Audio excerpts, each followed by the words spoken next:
जय हिंद मेरे सभी प्यारे भाइयों को। मैं शिवम राजपूत अपने चैनल सिलेक्शन कैंपस एकेडमी में आपका स्वागत करता हूं। आज मैं पढ़ाने वाला हूं आपको प्रतिशत का पार्ट 3। प्रतिशत के दो पार्ट में पढ़ा चुका हूं, 1 और 2।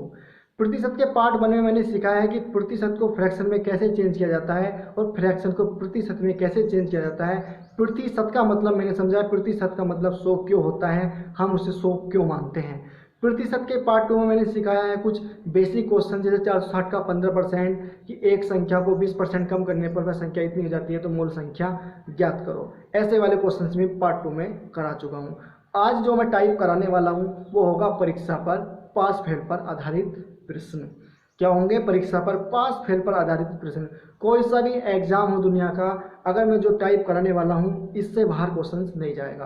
परीक्षा पर पास फेल पर आधारित प्रश्न से अगर क्वेश्चन पूछेगा एग्जामिनर तो यहीं से क्वेश्चन आने वाला है। तो बने रहिए यार साथ मेरे और कर दीजिए चैनल को सब्सक्राइब, लाइक और कमेंट। बस मेरे कहने से आपको छोटा सा काम करना है। आपके हाथ में कॉपी और पेन हो, क्वेश्चंस मैं बोलूँगा, आपको क्या करना है, बस क्वेश्चंस को क्या है लिखना है। सॉल्यूशन मैं करूँगा, जो क्वेश्चंस बोलूँगा आपको क्वेश्चंस को सिर्फ क्या करना है, लिखना है, बाकी मैं करूँगा। देखो इतना बड़ा बोर्ड नहीं है यार, मतलब जो है मैं क्वेश्चंस को जो हूँ तुम्हारे लिख भी दूँ और इस पर सॉल्यूशन भी करा दूँ। तो बस छोटा सा मेरा इतना काम कीजिए, बाकी तो मैं तुम्हें मैथ सिखाने की पूरा विश्वास दिलाता हूँ, फुल विश्वास दिलाता हूँ, बिल्कुल टॉप लेवल का बना दूंगा मैथ में, बिल्कुल हीरो। तो शुरुआत करते हैं, ठीक है, क्वेश्चन से। एक छोटा सा क्वेश्चन लेते हैं पहले, उसके बाद करते हैं शुरुआत अच्छे अच्छे क्वेश्चनों से। क्वेश्चंस बोल रहा हूँ मैं, लिखिए। देखिए, राम के पास 8,000 रुपये थे। राम के पास 8,000 रुपये थे, उसने कुल धन का 30% खर्च कर दिया। राम के पास 8,000 रुपये थे, उसने कुल धन का 30% खर्च कर दिया। तो बताओ उसके पास अब कितना धन शेष बचा। तो बताओ उसके पास अब कितना धन शेष बचा। राम के पास 8,000 रुपये थे, उसने कुल धन का 30% खर्च कर दिया। तो बताओ उसके पास अब कितना धन शेष बचा। देखिए, राम के जो पास थे कुल कितने रुपए थे? 8,000। उसने कुल धन का 30% क्या कर दिया? खर्च कर दिया। उसने कुल धन का 30% क्या कर दिया? खर्च कर दिया। अब एक छोटी सी चीज मुझे बताओ, सारा क्या धरा है इस 30% का? इससे ही सारे का सारा क्या है, क्वेश्चन सॉल्व होने वाला है। देखो जो ये प्रतिशत है, ये जो प्रतिशत है, हमें पहले क्या करना पड़ेगा, प्रतिशत को फ्रैक्शन में चेंज करना पड़ेगा। इसका देखो बेसिक तरीका भी है, मैं उस बेसिक तरीके को नहीं बताऊंगा, मुझे तरीका लगता है ये अच्छा, क्योंकि ये वाला तरीका सीखोगे फ्रैक्शन वाला तो आपका प्रॉफिट एंड लॉस, डिस्काउंट, बट्टा, सीए और एसआई जो है सारे के सारा जो है फ्रैक्शन पर ही सारे के सारे चैप्टर आधारित हैं। तो वो चीज़ पढ़नी चाहिए, एक कॉन्सेप्ट लगाना चाहिए, जिससे अगर एक कॉन्सेप्ट से हमारे 5 से 6 टॉपिक क्लियर हो रहे हैं तो वो ही क्यों ना पढ़ा जा। ठीक है, तो ऐसा नहीं है कि मतलब आप पे वो चीज़ नहीं आएगी, वो मैं चलो इसके बाद में वाला को टाइप भी बता दूंगा कि वो कैसे है। ठीक है, इसके बाद पहले इसे देख लेते हैं बढ़िया तरीके से। देखो, आप एक चीज़ बताओ, आपके जो है आपने टेस्ट, आपने क्या दिया, टेस्ट पेपर दिया। क्या दिया? आपने स्कूल में पढ़े होंगे, तुम जो कॉलेज होता है वहाँ पर पढ़े होंगे छोटे छोटे, तो आपका कितने नंबरों का टेस्ट था? 10 में से, और 10 में से आपके कितने नंबर आ गए? 7। 10 में से कितने नंबर आ गए आपके? 7। अब ये जो 10 नंबर थे, ये क्या था, मेरा कुल नंबर थे, टोटल मार्क्स थे, कि मुझे 10 में से 10 भी ला सकते थे आप। 10 में से आप लाए कितने? 7। तो एक बार बताओ, ये तो 10 रुपये, जो 10 नंबर है, ये 10 नंबर क्या है? तुम्हारी वास्तविक संख्या है। क्या है तुम्हारी? ये वास्तविक संख्या है। वास्तविक संख्या है, या कहने का मतलब है ये मूल संख्या है। क्या है? ये मूल संख्या है। मतलब ये क्या है? ओरिजिनल नंबर है आपका। डुप्लीकेट नंबर क्या है? ये होता हमेशा। इसका मतलब क्या होता? 10 नंबरों का आपका क्या था? एग्जाम था। ये 10 नंबरों का आपका टेस्ट पेपर था, उसमें से आपने कितने प्राप्त किए? 7। तो ये 7 क्या होता? हमेशा ये होता आपका रिजल्ट। आपका क्या होता है? रिजल्ट, कि 10 में से मैंने कितने मार्क्स पाए? 7 नंबर पाए। तो आपको बस इस मतलब इस चीज़ को सिखाने का उद्देश्य ये है कि आपको पता होना चाहिए कि हमेशा जो नीचे वाली संख्या होती है मेरी ओरिजिनल नंबर होती है, या मूल संख्या होती है, या वास्तविक संख्या होती है, और ऊपर वाली संख्या जो आती है हमेशा वो होता है मेरा रिजल्ट होता है। ठीक है, इतनी सी बात मैंने ये समझाई है क्वेश्चंस करने से पहले। ठीक है, इतनी सी बात आपको अभी अभी समझ। अब देखिए, 30% है। अब इस प्रतिशत का मतलब क्या होता है, एक बार वो बताता हूँ। जी, इस प्रतिशत का मतलब 100 क्यों होता है। देखो, जैसे इसका मतलब प्लस होता है, ये किस चीज़ को प्रतीक करता है, ये चिन्हित होता है प्लस का।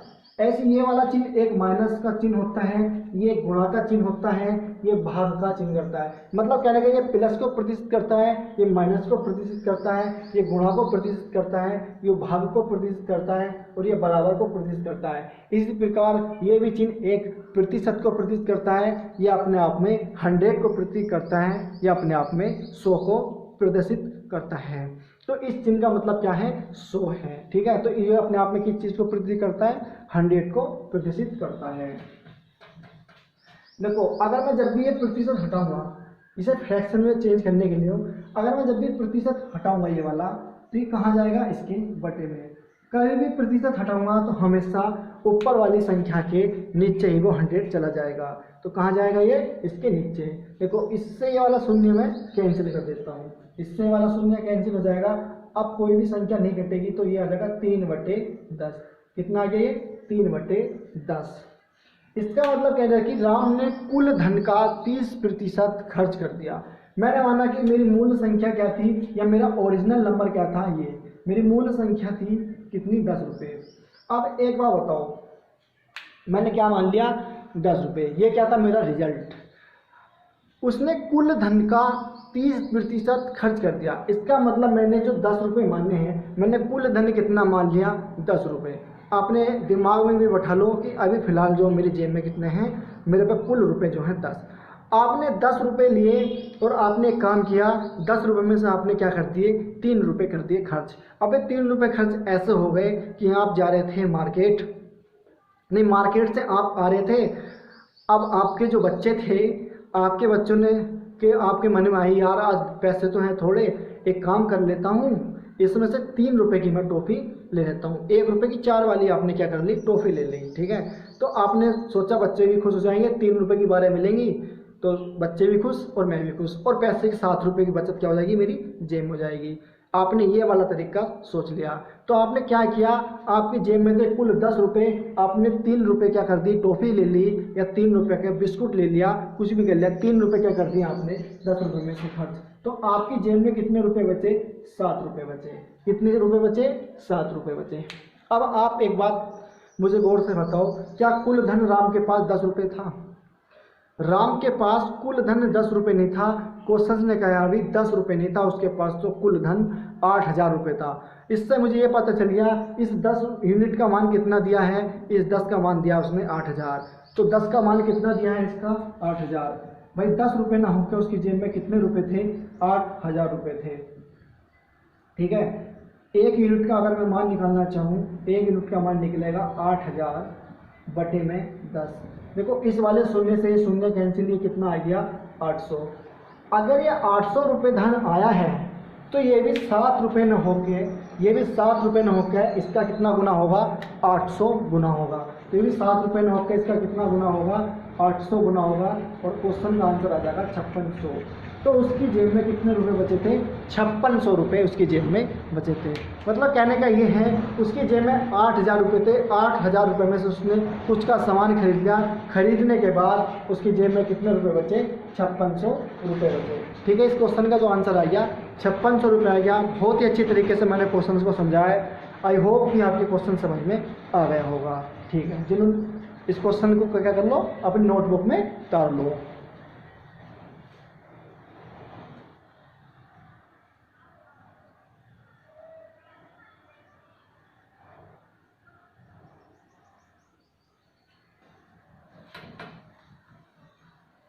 देखो, हर एक क्वेश्चन में मैं दूसरा तरीका नहीं बताऊँ। एक क्वेश्चन करने के लिए 3-3, 4-4 तरीके बने हुए हैं। जो मुझे बेस्ट लगता है, जो मुझसे पढ़ने वाले बच्चों को जो बेस्ट लगता है, मैं वही तरीका बताता हूँ। मैं इस वाले क्वेश्चन में बता रही हूँ ये वाला तरीका। राम के पास कुल धन कितना था, 8000 रुपये। राम के पास कुल धन कितना था, 8000 रुपये था या नहीं था? अगर कुल धन उसके पास 8000 रुपये था, हमें तो मतलब है बचत से। उसने पूछा कि बचत वास्तव में कितनी है, और परसेंटेज में आपको रूल है, प्रतिशत में हर चीज़ मैंने कोई भी प्रतिशत नहीं, हर चीज़ अपने आप में क्या होती है 100% होती है। तो अब ये बताओ कुल धन का 30% खर्च कर दिया उसने। एक बार बताओ 100% में से 100% में से इसका 30% हिस्सा खर्च कर दिया। अगर मैं 100 का 30% निकालूंगा तो कितना आएगा 30 रुपये। अगर मैं 100 का 40% निकालूंगा तो कितना आएगा 40 रुपये। अगर 100 का 60% निकालूंगा तो 60 रुपये। इसका मतलब यह है 100 का 30% खर्च किया तो उसने 30 रुपये खर्च कर दिए, तो उसकी जेब में बचे कितने 70 रुपये। कितने बचे 70 रुपये। ठीक है, कितने रुपये बचे 70 रुपये। अब कुल धन मैंने कितना माना है 100%। अगर 100% का 100% निकालूंगा तो 100 ही रुपये आना है। 100 का अगर मैं 1% निकालूंगा तो कितना आना है 100 ही रुपये आना है। मैंने कुल धन कितना माना था 100%, लेकिन क्वेश्चन कह रहा है कि भाई कुल धन 100% नहीं था, कुल धन तो मेरा 8000 रुपये था। इसका मतलब 100 की मान कितना दिया है 8000। तो 1 यूनिट का मान अगर मुझे चाहिए तो मैं क्या करूँगा 8000 बटे 100, इससे ये वाला शून्य कैंसिल, इससे ये वाला शून्य कैंसिल, ये कितना आ गया मेरा 80। अगर ये कुल धन 80 था तो ये जो बचत है 70 न होकर ये भी इसकी कितनी गुना होगी 80 गुना होगी। इस बात का मतलब समझ रहे हो, ये भी जो है 80 न होकर ये भी इसकी बचत का 70 गुना होगा। तो जब 70 गुना होगा तो 70 की गुना अगर आप 80 से करोगे तो आंसर जाएगा कितना 5600। तो इस क्वेश्चन का आंसर इस तरीके से भी आप दे सकते हो। ठीक है, 100% मैंने ये मान लिया, 100 में से 30% हिस्सा खर्च कर दिया, 70 रुपये बचे। मतलब 100 रुपये में से 30 रुपये खर्च करे, आपके पास बचे कितने 70 रुपये। अब ये बचत ही तो पूछी थी, लेकिन हमने जो माना था 100 रुपये मान लेते। कुल धन इस टाइम क्या था उसके पास 100 रुपये थे। 100 रुपये में से 100 रुपये थे हमारे हिसाब से, लेकिन क्वेश्चन के हिसाब से कितने थे 8000। 1 यूनिट का मान निकाला 80, तो ये भी 80 न होकर इसका 70 गुना होगा, तो 70 की गुणा 80 से करोगे तो कितना आ जाएगा आंसर 5600 रुपये। ठीक है, इस तरीके से भी इस क्वेश्चन को कर सकते हैं। एक तरीका भी है और करने का, ज़्यादा तरीके में सोचो, जो तरीका मैंने पहला वाला बताया वही बेस्ट तरीका है इससे करने का क्वेश्चन। ठीक है, चलो भाई क्वेश्चन लिखो। सीता ने किसी परीक्षा में 180 अंक प्राप्त किए। सीता ने किसी परीक्षा में 180 अंक प्राप्त किए और वह 30 अंक से फेल हो गई। सीता ने किसी परीक्षा में 180 अंक प्राप्त किए और वह 30 अंक से फेल हो गई। सीता ने किसी परीक्षा में 180 अंक प्राप्त किए और वह 30 अंक से फेल हो गई। यदि परीक्षा का उत्तीर्णांक 30% हो, उत्तीर्णांक का मतलब है पास होने के लिए उसे 30% अंकों की आवश्यकता थी। यदि परीक्षा का उत्तीर्णांक 30% हो तो परीक्षा का कुल पूर्णांक क्या होगा। तो परीक्षा का कुल पूर्णांक क्या होगा। सीता ने किसी परीक्षा में 180 अंक प्राप्त किए और वह 30 अंक से फेल हो गई। यदि परीक्षा का उत्तीर्णांक 30% हो तो परीक्षा का कुल पूर्णांक क्या होगा।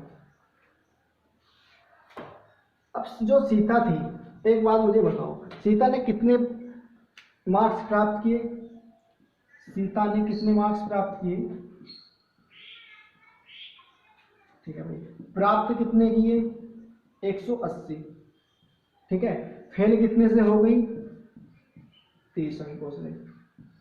देखो सीता ने प्राप्त कितने किए 180, फेल कितने अंकों से हो गई 30 अंकों से। एक बात मुझे बताओ, अगर मैं 180 में को अगर ये 30 अंक जोड़ दूं ये वाले, तो क्या वो पास हो जाती। आप कह सकते हो जी सर वो फेल 30 अंकों से हुई थी, अगर मैं 180 में को 30 अंक जोड़ दूं तो वो कहीं ना कहीं वो पास हो जाती। तो मैं इसे जोड़ देता हूँ, 180 में को और 30 अंक में जोड़ दूँ ये वाले, तो कितना बैठेगा आपका होगा कितना 210। मतलब कहने का है 210 अंक अगर कहीं मिल जाते हैं तो वो कहीं ना कहीं पास हो जाती। और पास होने का जो उत्तीर्णांक है वो कितना है 30%।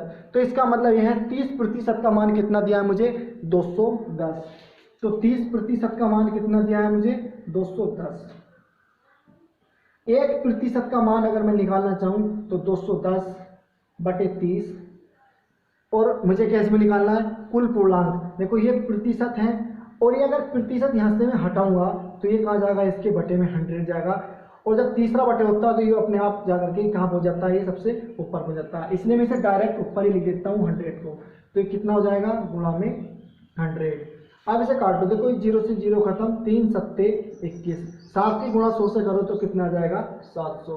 तो इस क्वेश्चन का क्या आंसर आ जाएगा 700। तो कुल पूर्णांक कितने का था उसका 700 नंबरों का था। ठीक है, तो कितने का था कुल पूर्णांक 700 नंबरों का था। 700 में से अगर कहीं 210 नंबर वो ले आता तो कहीं ना कहीं वो पास हो सकता था। ठीक है, तो क्वेश्चन का आंसर आ गया 700। बहुत ही अच्छे तरीके से मैंने ये भी वाला भी क्वेश्चन आपको समझाया होगा। ठीक है, आपको समझ में आ गया होगा। देखो अगला क्वेश्चन मैं आपको बताता हूँ।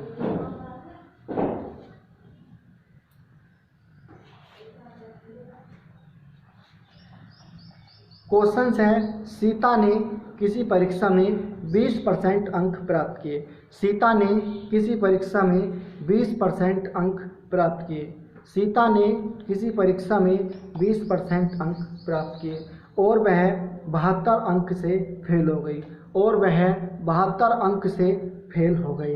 यदि परीक्षा का उत्तीर्णांक 30% हो, यदि परीक्षा का उत्तीर्णांक 30% हो तो परीक्षा का कुल पूर्णांक क्या होगा। तो परीक्षा का कुल पूर्णांक क्या होगा। सीता ने किसी परीक्षा में 20% अंक प्राप्त किए और वह 72 अंक से फेल हो गई।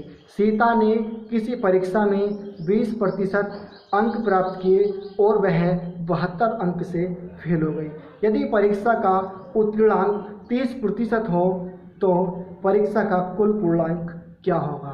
तो परीक्षा का कुल पूर्णांक क्या होगा, देखिए। अब एक बात बताइए, सीता ने किसी परीक्षा में कितने अंक प्राप्त किए 20 अंक प्राप्त किए। ठीक है, कितने प्राप्त किए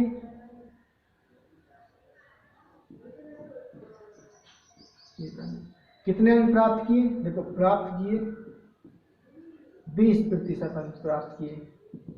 प्राप्त कितने किए 20% अंक प्राप्त किए और वह 72 अंकों से फेल हो गई। यदि परीक्षा का उत्तीर्णांक पास होने के लिए कितने अंक की आवश्यकता थी। उत्तीर्णांक कितना था 30% है।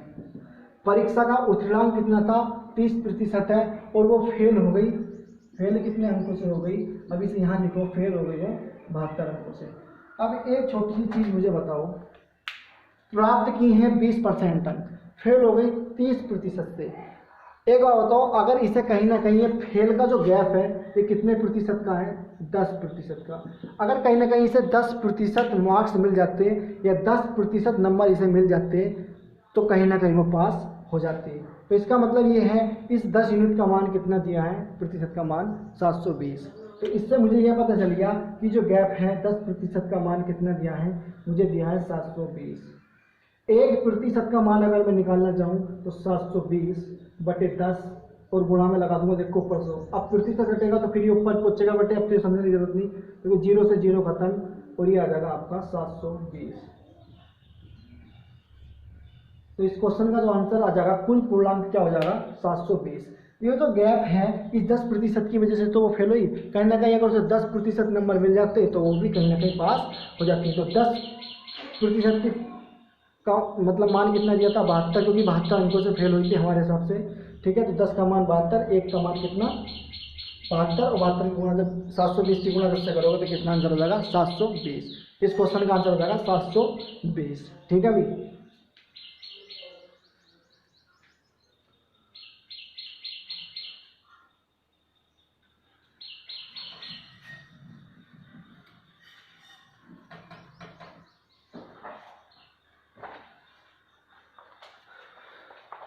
क्वेश्चन है, सरिता ने किसी परीक्षा में 25% अंक प्राप्त किए। सरिता ने किसी परीक्षा में 25% अंक प्राप्त किए परंतु वह 40 अंकों से फेल हो गई। सरिता ने किसी परीक्षा में 25% अंक प्राप्त किए परंतु वह 40 अंकों से फेल हो गई। उसी परीक्षा में अंशुल ने 40% अंक प्राप्त किए जो उत्तीर्णांक से 35 अंक अधिक थे। मतलब पास होने से 35 अंक वो फालतू ले आई। तो बताओ परीक्षा का कुल पूर्णांक क्या था। तो बताओ परीक्षा का कुल पूर्णांक क्या था। और इसी में क्वेश्चन नंबर 2 लिखना है कि परीक्षा का उत्तीर्णांक क्या था, मतलब परीक्षा को पास करने के लिए कितने नंबर की जरूरत थी, परीक्षा पास करने के लिए कितने प्रतिशत अंकों की आवश्यकता थी। ये क्वेश्चन नंबर 3 है। इसमें 3 क्वेश्चंस हैं जो आपको लिखने हैं। परीक्षा का पूर्णांक क्या था, परीक्षा का उत्तीर्णांक क्या था, और परीक्षा पास करने के लिए कितने प्रतिशत अंकों की आवश्यकता थी। एक बार और बोले हूँ, क्वेश्चन बहुत अच्छा क्वेश्चन है। सरिता ने किसी परीक्षा में 25% अंक प्राप्त किए परंतु वह 40 अंकों से फेल हो गई। सरिता ने किसी परीक्षा में 25% अंक प्राप्त किए परंतु वह 40 अंकों से फेल हो गई। उसी परीक्षा में अंशुल ने 40% अंक प्राप्त किए जो उत्तीर्णांक से 35 अंक अधिक थे। तो बताओ परीक्षा का कुल पूर्णांक क्या था।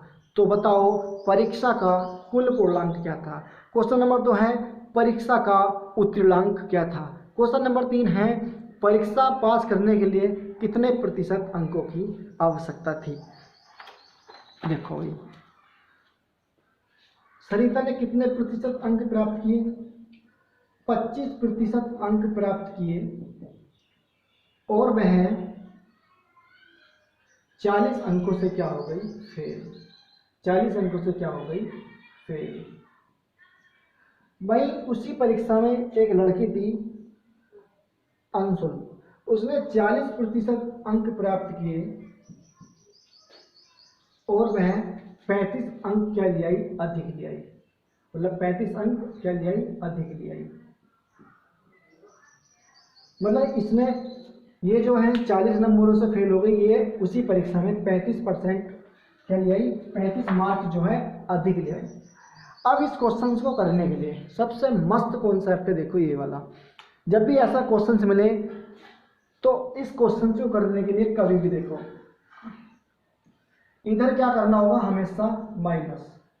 ये अपनी नोटबुक में लिखना, हमेशा इधर क्या करना होगा, जब भी ऐसा क्वेश्चन मिले हमेशा इधर क्या करना होगा घटा, और इधर जब भी फेल और अधिक मिले, फेल और अधिक मिले तो क्या करना होगा ऐड। अगर फेल अधिक मिले तब भी क्या करना होगा ऐड करना होगा, इन्हें जोड़ना होगा। पास फेल मिले तब भी इन्हें क्या करना पड़ेगा, मतलब पास और अधिक मिले तब भी इन्हें ऐड करना होगा। अगर फेल फेल वाली कंडीशन हो जाए तो घटाना है, पास पास वाली कंडीशन हो जाए तब भी आपको यहाँ घटाना है। ठीक है, तो आप इधर क्या करोगे ऐड करोगे 5 और 4 और 3 7। इधर क्या करना है, देखो घटाना है, 10 में से 5 गए 5 और 3 में से 2 गए 1, मतलब 15% की वैल्यू कितनी आ गई 75। 15% की वैल्यू कितनी आ गई 75। अब मुझे कितनी निकालनी है 1% की वैल्यू। 1% की वैल्यू अगर मैं निकालूंगा तो 75/15 में करूँगा, और कुल पूर्णांक के लिए क्या करना पड़ेगा, देखो ये प्रतिशत है, ये तो आपको पता है। अगर ये प्रतिशत में यहाँ से हटाऊंगा तो ये क्या लगेगा नीचे 100, और 100 कहाँ पहुँचेगा इसके यहाँ पे, तो मैं डायरेक्ट यहाँ क्या लिख देता हूँ 100। तो 15 पंजे 75 और 5 की गुणा जब 100 से करोगे तो क्या आ जाएगा 500। एक क्वेश्चन का आंसर तो मुझे मिल गया। उसका जो कुल पूर्णांक था कितना था 500 था। कुल पूर्णांक कितना था उसका 500 था। जब भी ऐसा क्वेश्चन मिलेगा यहाँ आपस में घटानी है चीज़ें, यहाँ आ गया 15 और यहाँ जब फेल अधिक वाली कंडीशन मिलेगी तब कंडीशन ऐड करना है। अगर अधिक फेल वाली मिले तब भी ऐड करना है, फेल फेल वाली कंडीशन मिले तो माइनस करना है, और पास पास वाली कंडीशन मिले तब भी आपको माइनस करना है। 15 की वैल्यू 15% की वैल्यू 75, 1% की वैल्यू करनी है 75/15 गुणा 100, 15 पंजे 75 500। 500 क्या आ गया उसका कुल पूर्णांक आ गया, क्या आ गया उसका कुल पूर्णांक आ गया। अब दूसरा कह रहा है कि परीक्षा पास करने के लिए उसे कितने अंकों की आवश्यकता थी। इस क्वेश्चन को ताल लो पहले, ताल लिया।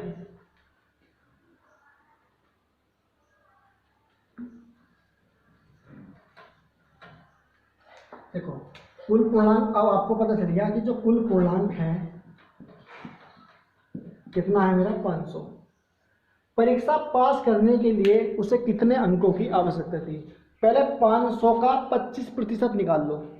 500 का 25% कितना होगा, देखो 500 का 25% कितना होगा, प्रतिशत है, यहाँ से ये हटेगा, ये जाएगा बटे में यहाँ, देखो इन 2 जीरो से ये वाले 2 जीरो खत्म, 25 पंजे हो गया 125, 25 पंजे हो गया 125, मतलब 500 का 25% अगर मैंने निकालना तो कितना आ गया 125। इसका मतलब यह है जो सरिता थी उसने 125 अंक प्राप्त किए।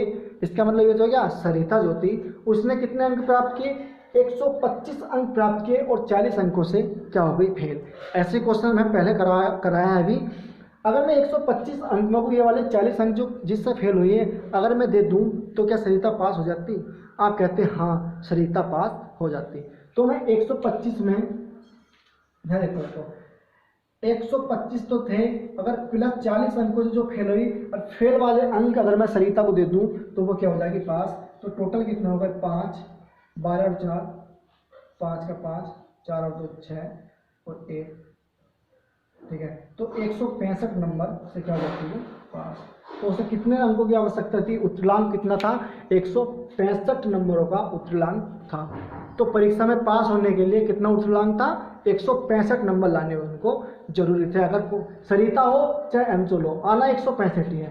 अगर आप अंशुल से करना चाहते हो तो आप पहले 500 का 40% निकालने के बाद आपको क्या करना पड़ेगा, ये वाले 35 अंक उसमें से घटाने पड़ेंगे। क्यों?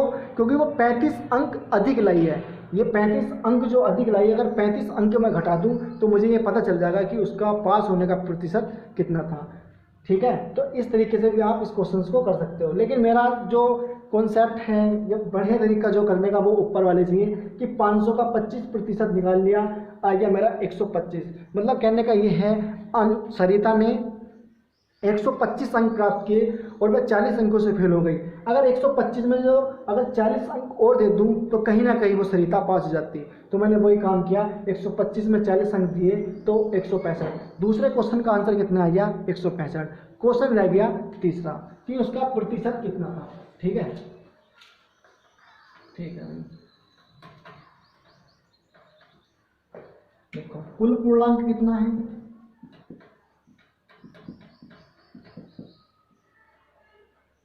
500।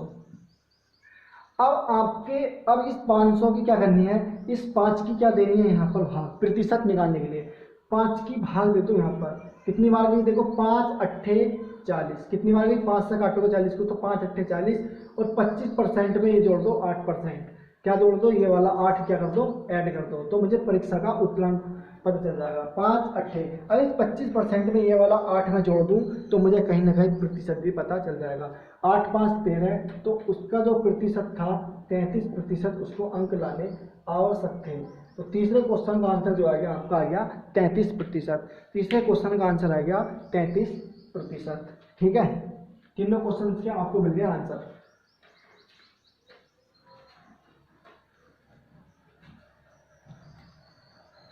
देखो अब ये मत सोचना कि 5 से भाग क्यों करी है, 500 से भाग क्यों नहीं करी। एक बात बताओ, आपके हाई स्कूल में आपने 300 मार्क्स, आपका 300 मार्क्स लाए आप, यूपी वाले भैया ध्यान दे, यहाँ जो होता है 600 का पूर्णांक होता है यूपी वालों के लिए, है नहीं, हाई स्कूल के लिए। अगर आपके 600 मार्क्स में से 300 मार्क्स आपका आए हो, आपसे कहने लगे कि प्रतिशत बताओ भाई कितने परसेंट नंबर आपके आए, तो आप क्या करोगे, इन 300 को किससे भाग दोगे, इसे 6 से भाग देनी है। 2 जीरो भूल दो ये वाले हमेशा, तो कितनी होगी 50%। तो कितने मार्क्स लाए आप, 50% मार्क्स आप जो हैं लेकर के आए हो। तो इसी तरीके से जो है उसमें भी कितना था 40 था, 500 था। तो ये वाले 2 शून्य हमेशा भूल जाओ जब भी प्रतिशत निकालने हैं।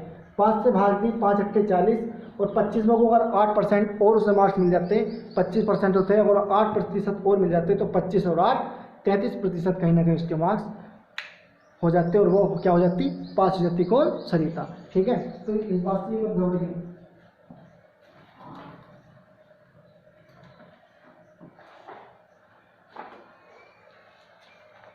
क्वेश्चन है, एक परीक्षा में एक छात्र ने 28% अंक प्राप्त किए। एक परीक्षा में एक छात्र ने 28% अंक प्राप्त किए तथा वह 55 अंकों से अनुत्तीर्ण रहा इसी परीक्षा में दूसरे छात्र ने 37% अंक प्राप्त करे और उत्तीर्ण के न्यूनतम अंकों में 17 अंक अधिक प्राप्त किए। तो उत्तीर्णांक क्या था।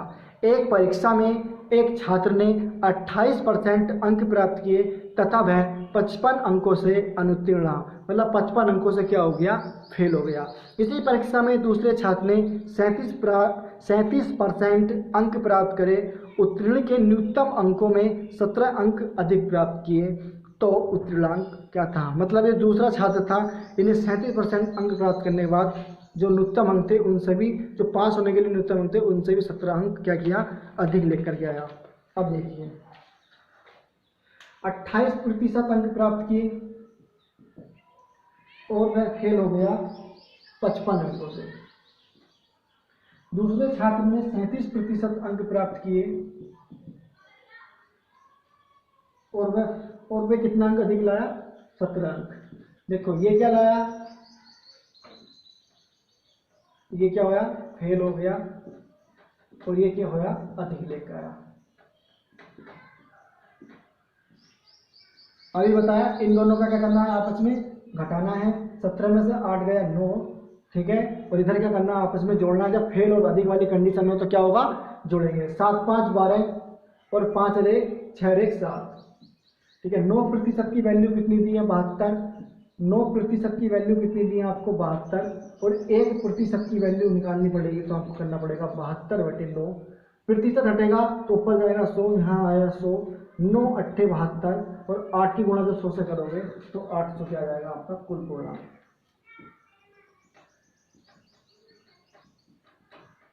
अब आपको पता चल गया। देखो कोई भी चीज़ निकालने के लिए आपको कुल पूर्णांक तो पता होना चलेगा, जब तो आप उत्तीर्णांक निकाल सकते हैं। उसमें पूछा नहीं क्वेश्चन में कितना पास होने के लिए उसे कितने अंकों की आवश्यकता थी, तभी निकाल सकते हो जब आपको पूर्णांक पता हो। तो मैंने पूर्णांक निकाल लिया, पहले कितना था, 800 था। अब मैं आसानी से निकाल सकता हूँ क्या, कि उससे कितने नंबरों की जरूरत थी पास होने के लिए। 800 का 28% निकालोगे, देखो इन 2 जीरो से 2 जीरो खत्म, 8 8 64 का 4, 8 8 64 का 4, 8 दूनी 16 6 22, कितने की जरूरत थी, 224। अब कितने अंक प्राप्त किए उसने, 224 अंक प्राप्त किए और 55 अंकों से फेल हो गया। अगर मैं 224 में हूँ, अगर ये 55 अंक और दे दूँ तो कहीं ना कहीं वो क्या हो जाता, पास हो जाता। छात्र का नाम लिख दिया, वो छात्र क्या हो जाता, पास हो जाता। तो कहीं ना कहीं अगर 224 अंक प्राप्त करने के बाद वो 55 अंकों से फेल हुआ है, अगर 224 में अगर 55 ऐड कर दूं तो कहीं ना कहीं वो पास हो जाता। तो कर दो भाई ऐड, बस 224 तो थे प्लस 55 अंक और अगर प्राप्त करता तो कहीं ना कहीं पास होता। 5 और 4 9, 5 और 2 7 और 279, कितना उत्तीर्णांक था, 279 का क्या था, उसका उत्तीर्णांक था। यह हो गया इस क्वेश्चन का आंसर, 279। मैंने बहुत आराम से चीज़ों को समझाया है, बहुत बेसिक से चीज़ों को समझाया है, ठीक है। तो आप ही समझ में जरूर ये क्वेश्चन आ गया होगा, ठीक है। अब चलते हैं अपने नेक्स्ट टाइप की तरफ, नेक्स्ट क्वेश्चन की तरफ।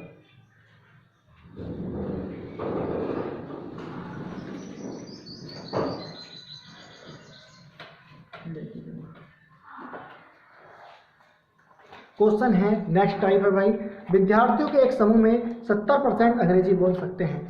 विद्यार्थियों के एक समूह में 70% अंग्रेजी बोल सकते हैं तथा 65% हिंदी बोल सकते हैं। विद्यार्थियों के एक समूह में 70% अंग्रेजी बोल सकते हैं तथा 65% हिंदी बोल सकते हैं। विद्यार्थियों के एक समूह में 70% अंग्रेजी बोल सकते हैं तथा 65% हिंदी बोल सकते हैं। यदि इन विद्यार्थियों में से 27% विद्यार्थी दोनों भाषाओं में से कोई भी भाषा नहीं बोल सकते, यदि इन विद्यार्थियों में से 27% विद्यार्थी दोनों भाषाओं में से कोई भी भाषा नहीं बोल सकते हैं, तो इस समूह के कितने प्रतिशत विद्यार्थी दोनों भाषाएं बोल सकते हैं। तो इस समूह के कितने प्रतिशत विद्यार्थी दोनों भाषाएं बोल सकते हैं।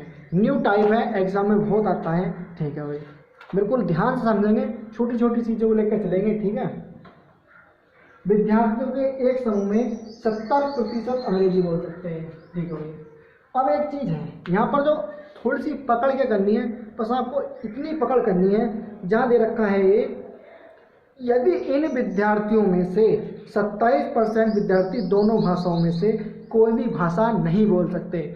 अगर यहाँ नहीं बोल सकते तो ये जो बोलने वाले हैं इन्हें नहीं में कन्वर्ट कर दो। अगर यहाँ कहता दोनों भाषाएं बोल सकते हैं तो इन्हें बोलने में कन्वर्ट कर देते। तो बस इतनी सी बात आपको समझनी है। तो विद्यार्थियों के समूह में 70% अंग्रेजी नहीं बोल सकते हैं, तो कितने विद्यार्थी ऐसे होंगे जो अंग्रेजी नहीं बोल सकते होंगे? 30%। अगर 70% बोलते होंगे तो अंग्रेजी कितने नहीं बोलते होंगे? अंग्रेजी ना बोलने वाले कितने होंगे भाई? 30%। कितने होंगे? 30%। ऐसे हिंदी बोलने वाले कितने होंगे भाई? 35%, है नहीं? 35% ये भी नहीं बोल सकते। अब क्या करना है यहाँ? अब देखो, अब ये दोनों को रुक जाओ। अब ना बोलने वाले हो गए, ये भी ना। अब इन्हें क्या कर दो? ऐड दोनों को। 5 और 3 और 3 6, मतलब अंग्रेजी प्लस हिंदी कितने आ गए? 65। कितने आ गए? 65। देखो 5 और 3 और 3 6, 65%। अब उसने कही है कि 27% विद्यार्थी दोनों भाषाएं नहीं बोल सकते। एक बार बताओ, ना बोलने वाले तो हैं 65%। अगर मुझे ये ना बोलने वाले मैंने ले लिए तो दोबारा मैं क्यों लूँगा? तो इस 65 में से वो क्या होगा? 27 क्या होगा आपका? घटेगा।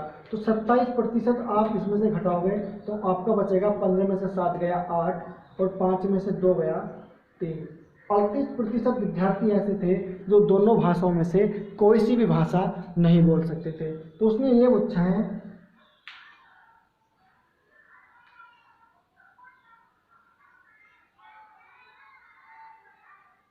कि दोनों विद्यार्थियों में से कौन सी मतलब दोनों जो विद्यार्थी हैं वे जो हैं कितनी भाषाएं, मतलब दोनों जो हैं कितने प्रतिशत विद्यार्थी दोनों भाषाएं बोल सकते हैं? 38% तो मुझे पता चल गया ना बोलने वाले हैं। अगर मैं 100% में से 38% घटा दूं तो मुझे ये पता चल जाएगा कि ना बोलने वाले कितने हैं। तो 10 में से 8 गया 2 और 9 में से 3 गया 6। 62% कितने हैं? ये बोलने वाले छात्र हैं। तो इसका आंसर आ जाएगा 62% छात्र। 62% छात्र ऐसे होंगे जो अंग्रेजी बोल सकते हैं और हिंदी भी बोल सकते हैं। तो आंसर अगर वो दोनों भाषाओं की बोलने की बात करें तो 62% और ना बोलने की बात करें तो 38% इस क्वेश्चन का क्या हो जाएगा आंसर। मैंने बहुत आराम से समझाया है, बहुत अच्छे तरीके से समझाया है। इस क्वेश्चन का आंसर आ गया 62%। देखो अभी नया नया यूट्यूब पर चैनल शुरू किया है तो यार थोड़ा साथ दो। ऐसा नहीं है कि कभी कभी हो जाती है, थोड़ी मिस्टेक हो जाती है बोलने में, तो देखो फिर मैं उसे सुधार सकता हूँ। आपसे ही मैं हूँ। और कर दीजिए चैनल को सब्सक्राइब, लाइक और कमेंट कर दीजिए। इस क्वेश्चन का आंसर हो जाएगा 62%।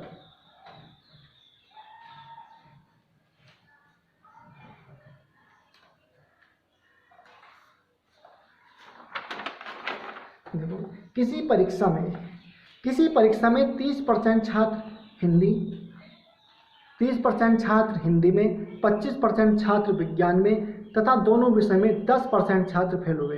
किसी परीक्षा में 30% छात्र हिंदी में, 25% छात्र विज्ञान में तथा दोनों विषयों में 10% छात्र फेल हुए हैं। जब क्या कह रहे हैं? दोनों विषयों में 10% छात्र फेल हुए, तो हमें फेल वाली ही कंडीशन लेनी है। जब भी दोनों विषयों में 10% छात्र फेल हुए तो हमें फेल वाली कंडीशन लेनी है। अगर यहाँ कह देता कि दोनों विषय में 10% छात्र पास हुए तो हमें पास वाली कंडीशन लेनी होती। ये आपको अपने दिमाग में बात को बैठाना है। 10 क्वेश्चन तो ऐसे भी हो जाएगा लेकिन इससे थोड़ा और आसान हो जाएगा। तो 10% छात्र फेल हुए हैं तो बताओ इनमें कुल कितने प्रतिशत छात्र पास हुए हैं? तो बताओ इनमें कुल कितने प्रतिशत छात्र जो हैं पास हुए हैं? देखो भाई हिंदी में कितने हो गए? हिंदी में 30% छात्र हिंदी में क्या हो रहे हैं? 30% छात्र क्या हुए हैं? हिंदी में फेल हुए हैं। तो अब दोनों विषयों में 10% छात्र फेल वाली कंडीशन चल रही है तो फेल वाली लिखनी है। 30% छात्र हिंदी में फेल हो गए और विज्ञान में कितना हो गए दोस्तों? विज्ञान में हो गए 25% और 10% क्या हो गए? दोनों में फेल हो गए। अब देखो यहाँ भी फेल होने वाली कंडीशन है और यहाँ भी फेल होने वाली कंडीशन है। तो अब ऐड कर देता हूँ 5 और 3 और 2 5। अब दोनों विषयों में 10% छात्र फेल हुए हैं तो एक और दो, मैंने फेल वाली कंडीशन यहाँ भी थी और फेल वाली कंडीशन यहाँ भी थी। अब मैं फिर दोबारा से दोनों को जोड़ दूँ कि फेल वाली कंडीशन इस 55 में से क्या होगा? वो 10% घट जाएगा। इस 55% में से 10% घटेगा तो आपका कितना आ जाएगा 45%। तो इसका मतलब ये हो गया 45% छात्र क्या थे जो दोनों विषयों में फेल हुए हैं। तो पास कितने होंगे 55%।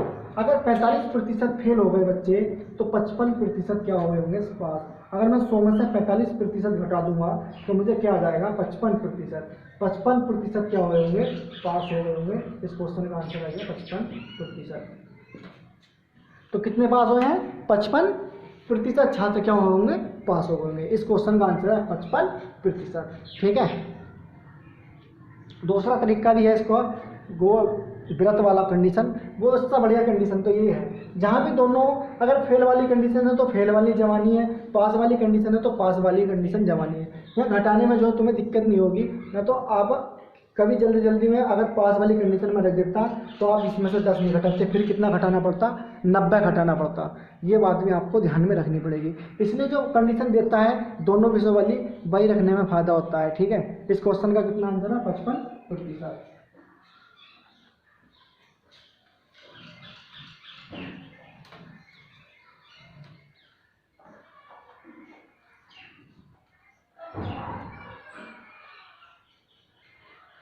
अब चलते हैं अपने नेक्स्ट टाइप की तरफ। अगला सवाल, अगला टाइप कर देते हैं शुरुआत। ठीक है। सही। किसी विद्यालय में 1200 लड़के तथा 1300 लड़कियां थीं। किसी विद्यालय में 1200 लड़के तथा 1300 लड़कियां थीं। लड़कों का 70% तथा लड़कियों का 40% उत्तीर्ण हो गया। किसी विद्यालय में 1200 लड़के तथा 1300 लड़कियां थीं। लड़कों का 70% तथा लड़कियों का 40% उत्तीर्ण हो गया। तो बताओ विद्यालय के कुल कितने विद्यार्थी अनुत्तीर्ण रहे। किसी विद्यालय में 1200 लड़के तथा 1300 लड़कियां थीं। लड़कों का 70% तथा लड़कियों का 40% उत्तीर्ण हो गया। तो बताओ विद्यालय के कुल कितने विद्यार्थी अनुत्तीर्ण रहे।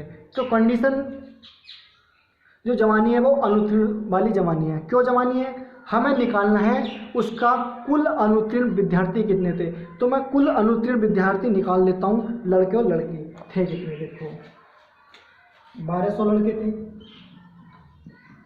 लड़के और लड़की।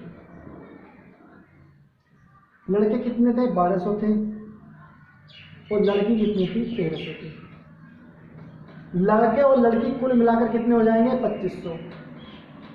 ठीक है भाई, कुल कितने हो गए 2500। अब 1200 में से कह रहा है कि 70% उत्तीर्ण होंगे तो 30% अनुत्तीर्ण होंगे। इतनी बात मुझे समझ लो। तो 1200 का 30% निकालेंगे कि अनुत्तीर्ण हो कितने गए। इस प्रतिशत को उठाऊंगा, यहाँ लगाऊंगा 100। इस वाले 0 से 0 खत्म, इस वाले 0 से 0 खत्म। 12 0 0 12 36। 360 लड़के ऐसे होंगे जो अनुत्तीर्ण होंगे। ऐसी लड़कियों का अनुत्तीर्ण प्रतिशत निकाल लेते हैं। लड़कियां कितनी 40% उत्तीर्ण हुई है ना। तो अनुत्तीर्ण कितनी हुई होंगी 60%। कितनी हुई होंगी 60%। इस प्रतिशत को उठाऊंगा, नीचे लगा दूंगा 100 और इस वाले शून्य से ये वाले शून्य खत्म। 13 0 0 और 13 6 78। लड़कियां कितनी अनुत्तीर्ण हुई 780। लड़के कितने अनुत्तीर्ण हुए 360। टोटल कुल अनुत्तीर्ण कितने हुए 780 और 360 को जोड़ दूं तो मुझे पता चल जाएगा। देखो 0 का 0, 8 6 14, 7 3 10 11, 1140 क्या होगा अनुत्तीर्ण। अब मुझे प्रतिशत किसका निकालना है अनुत्तीर्ण का ही तो निकालना है। उसने पूछा कि कितने विद्यार्थी अनुत्तीर्ण हुए। मैंने कल भी बताई थी ये वाली बात। जिस चीज़ को भी वो निकलवाने के लिए गए, रामबाण विधि ये कहती है उस चीज़ को क्या रख देते हैं ऊपर। जिसका भी मान वो निकलवाना चाहता है उसे हमेशा लिखते हैं ऊपर। तो अनुत्तीर्ण विद्यार्थियों की कुल संख्या कितनी है 1140।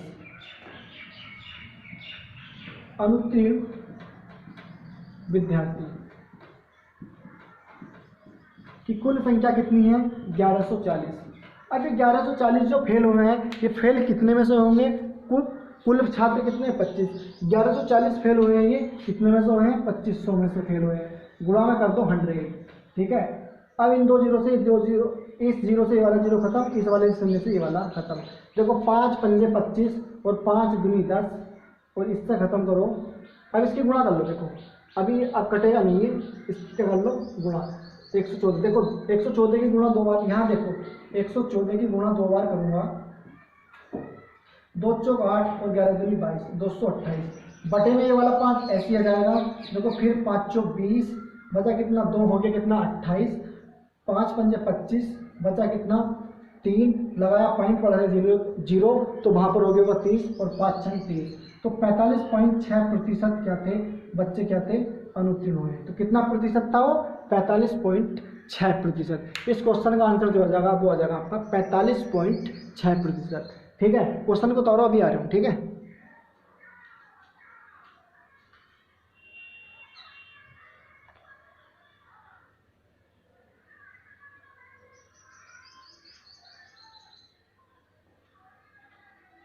क्या आंसर आ जाएगा 45.6%।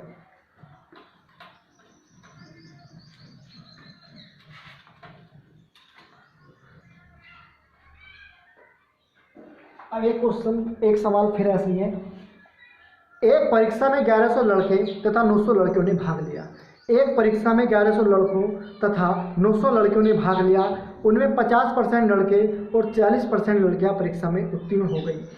एक परीक्षा में 1100 लड़कों तथा 900 लड़कियों ने भाग लिया।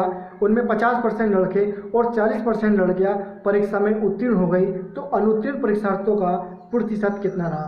तो अनुत्तीर्ण परीक्षार्थियों का प्रतिशत कितना रहा। देखो भाई जल्दी जल्दी कराता हूँ इस क्वेश्चन को। लड़के अनुपात लड़की, ठीक है, कितने लड़के हैं, 1100 लड़के हैं, इधर कितनी लड़की हैं 200, टोटल कितने हो गए 2000, टोटल कितने हो गए 2000। ठीक है, अब कह रहे हैं 50% लड़के और 40% लड़कियां परीक्षा में उत्तीर्ण हुई। अगर 50% लड़के परीक्षा में उत्तीर्ण होंगे तो 85% लड़के क्या होंगे, फेल हो गए होंगे। तो फेल का प्रतिशत ही तो निकालना, तो फेल का प्रतिशत निकालने के लिए 11 0 11 पंजे 55, 550 लड़के क्या हो गए होंगे, अनुत्तीर्ण हो गए होंगे। इसी तरीके से 900 का अगर मैं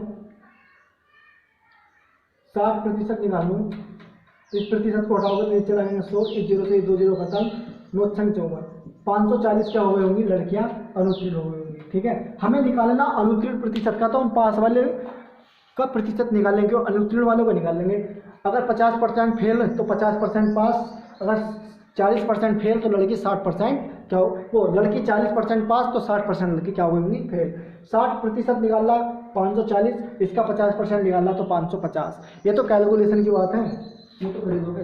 देखो टोटल कितने हो गए, 500 0 5 4 9 और 5 से 5 10, 1090 लड़के क्या हो गए, मतलब कुल लड़की और लड़की, लड़के और लड़की मिलाकर कुल लड़के लड़की कितने हो गए फेल, 1090। तो कुल अनुत्तीर्ण प्रतिशत ही निकालना है, और जो चीज़ निकालनी होती है हमेशा उसे रखते हैं ऊपर, 1090 रखा ऊपर, और टोटल कितने में से हो गए फेल 2000 में से, और गुणा में लगा दिया 100। इन 2 जीरो से ये वाले 2 जीरो खत्म, इस 0 से ये 0 खत्म, 2 पंजे 10 और 2 चौक 8 बचा 1, 2 पंजे 10, 54.5% इस क्वेश्चन का क्या आ गया आंसर, 54.5% ये आ गया इस क्वेश्चन का आंसर। आपकी समझ में आ गया, थोड़ा स्पीड से करा है, ठीक है, तो कोई दिक्कत नहीं, पहला वाला क्वेश्चन बहुत आराम से समझ आया था। तो इस क्वेश्चन का आंसर क्या आ गया, 54.5%।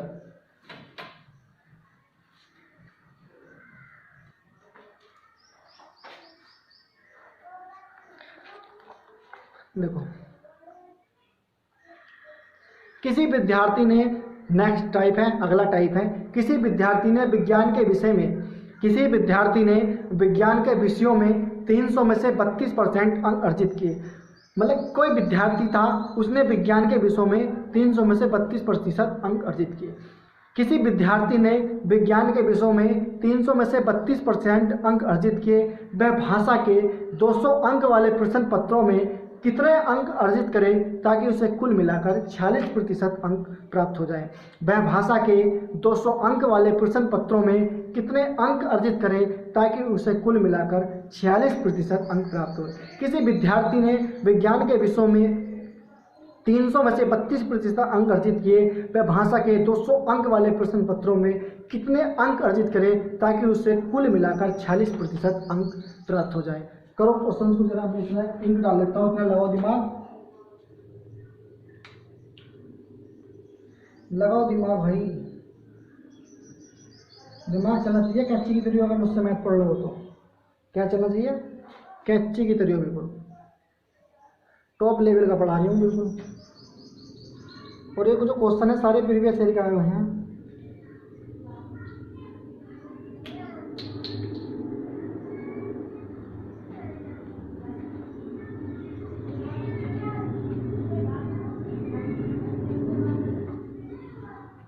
आया भी क्वेश्चन का आंसर 67% जिसका आ गया होगा वो बढ़िया है। इस क्वेश्चन का आंसर जो है 67% है। जिस किसी का भी आया होगा वो बच्चा अपने आप में टैलेंटेड बच्चा है। ठीक है, देखो कोई विद्यार्थी था, हमें नहीं पता, लेकिन उसने 300 में से 32% अंक प्राप्त किए। एक पेपर और होया उसका भाषा का, उसमें 200 मार्क्स का क्या था वो पेपर था, 200 नंबरों का पेपर था, और उसमें कितने अंक वो प्राप्त करे हमें नहीं पता, लेकिन उसका पहले वाला प्रश्न और दूसरे वाला जो दोनों पेपरों को मिलाकर कुल मिलाकर उसे 46% अंक प्राप्त हो जाए। क्वेश्चन कह रहा है ये। तो देखो अब 300 अंकों का पहला पेपर था, ऐसे मान लेते हैं, पहला पेपर, दूसरा पेपर। पहला पेपर था 300 अंकों का और दूसरा पेपर था 200 अंकों का। यही तो था। पहला पेपर था 300 अंकों का और दूसरा पेपर था 200 अंकों का। टोटल अंक कितने हो गए उसके? 500। अब उसमें ये तो गई है जो दोनों का मिलाकर कुल अंक जो मिले हैं 500, इसमें से कितने अंक प्राप्त करे दूसरे वाले में कि कुल मिलाकर उसे 46% अंक प्राप्त हो जाए। तो मैं 500 का 46% निकाल लेता हूँ कि उसे अंक चाहिए कितने टोटल। देखो भाई 500 का 46% निकालना है। इस प्रतिशत को हटाऊंगा, नीचे लगा दूंगा 100, इन दो शून्य से दो शून्य खत्म, 5 6 30, 5 चौक 20 और 3। ठीक है, 230 नंबर उसे चाहिए। अब उसने 300 में पहले वाला जो पेपर दिया उन्हें 300 में से 32% अंक तो प्राप्त किए। अब मुझे पता चल जाएगा उसने अंक प्राप्त करे कितने। देखो इधर देखो, 300 में से 32% अंक प्राप्त किए। देखो प्रतिशत हटाऊंगा, 100 लगा दूंगा, 3 दूनी 6 और 3 9। मतलब कहने का ये है 230 नंबरों में से अगर उसे 230 नंबर चाहिए, 203 में से वो 96 नंबर तो ला चुका हूँ। तो 230 में से 96 नंबर में घटा देता हूँ। 230 में से -96 घटाऊंगा तो आपका आ जाएगा। देखो यहाँ लिखो, 10 में से 6 गया 4 और यहाँ रह गया 12 में से 9 गया 3, 134। अब जो दूसरा पेपर है, अब दूसरा जो पेपर है उसमें कितने अंक लाने हैं उसे? 134 अंक लेकर आएगा तभी क्या होगा, तभी वो 46% अंक प्राप्त करेगा। तो अब 134 अंक लाने हैं, 134 अंक लाने हैं, और लाने कितने में से है? 200 में से। लाने कितने हैं में से है? 200 में से, और गुणा कर लगा दो 100। तो ये तो पूछ रहा है कि कितना प्रतिशत है। तो 0 से ये 2 0 खत्म, 2 6 12 और 2 7 14। आंसर आ जाएगा इसका 67%। तो आंसर कितना आ गया इसका? 67%। उसमें कहेंगे कि 200 अंक वाले प्रश्न पत्रों में कितने अंक अर्जित करे। तो कितने अंक अर्जित करेगा वो? 67% कहीं ना कहीं जब अंक अर्जित कर लेगा तो दोनों का अगर अंक ऐड होंगे तब जाकर के उसे क्या होगा, तब जाकर के उसे कुल 46% अंक जो है मिलेंगे। कुल मिलाकर 46% अंक जो है मिलेंगे। ये क्वेश्चन में कह रखी है। तो कितना अंक अर्जित करेगा वो? 67%, क्योंकि 230 अंक उसे लाने थे। 230 में से 96 अंक ला चुका है पहले पेपर में। तो दूसरे पेपर में कितने लाएगा? 230 में से 96 गए 134। 134 अंक लाने हैं, लाएगा कितने में से? 200 में से। प्रतिशत निकालना है, 134/200 गुणा 100 करोगे, कैलकुलेशन करोगे तो आंसर आ जाएगा 67%। मैंने बहुत अच्छे तरीके से समझाया है। इस क्वेश्चन का आंसर आ जाएगा 67%।